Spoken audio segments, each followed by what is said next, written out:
Magkakasa ng pagsasanay at iba pang aktibidad ang militar ng Pilipinas at ng India na isa sa pinakamalaking armed forces sa mundo.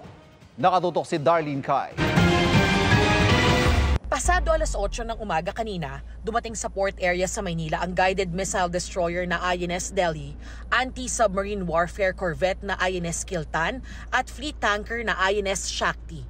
Ang tatlong Navy ships na ito ay bahagi ng Indian Navy Eastern Fleet at mananatili sa Pilipinas ng 4 na araw. Sinalubong sila ng mga kinatawan ng Philippine Navy at Embassy of India.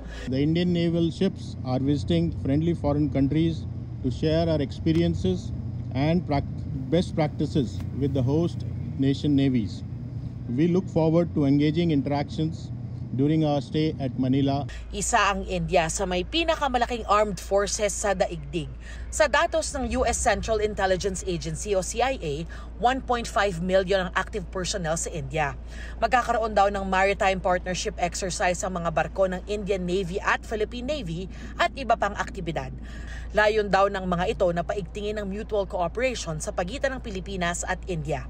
The two nations share common interest, particularly in maintaining peace and order in the Indo-Pacific region.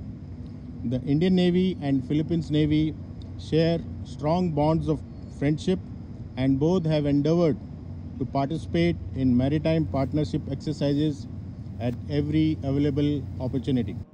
Para sa GMA Integrated News, Darlene Cai, nakatutok 24 oras.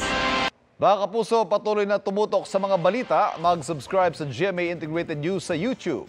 Sa mga kapuso abroad, samahan niyo kami sa GMA Pinoy TV at www.gmanews.tv.